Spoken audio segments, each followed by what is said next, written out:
నేను ఈరోజు డీజీపీ గారికి ఈ పత్రికా సమావేశం ద్వారా నేను అభ్యర్థిస్తున్నా, నా మీదకి దాడి జరగబోతున్నట్టు నాకు స్పష్టంగా కొంతమంది తెలుగుదేశం పార్టీ నాయకుల ద్వారానే నాకు ఒక వర్తమానం అందింది. నేను నిరాయుధుణ్ణి, నన్ను కాపాల్సినటువంటి బాధ్యత పోలీసులది.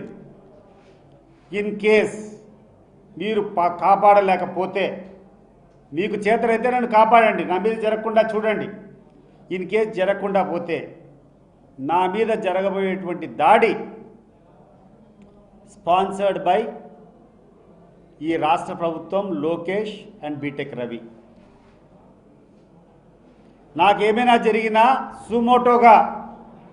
సుమోటోగా లోకేష్ను, బీటెక్ రవిని పెట్టి సిబిఐ ద్వారా విచారణ చేయాలని చెప్పి నేను కోరుకుంటున్నాను. ఎందుకంటే ఇక్కడటువంటి పోలీసుల ద్వారా న్యాయం జరిగేటువంటి పరిస్థితులు లేవు.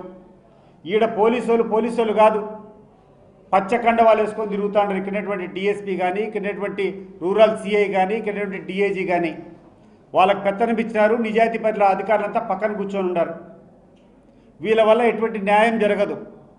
నా మీద దాడి జరిగితే, నా మీద ఏ రకమైనటువంటి జరిగినా కూడా ప్రధానంగా ఈ రాష్ట్రంలో ఉన్నటువంటి మంత్రి లోకేష్ను, అదే రకంగా ఇక్కడటువంటి స్థానిక తెలుగుదేశం ఇన్ఛార్జ్ బీటెక్ రవిని సుమోటోగా పెట్టి సిబిఐ ద్వారానే ఎంక్వైరీ జరగాలని చెప్పి నేను కోరుకుంటున్నాను. నా మీద ఏమైనా దాడి జరిగితే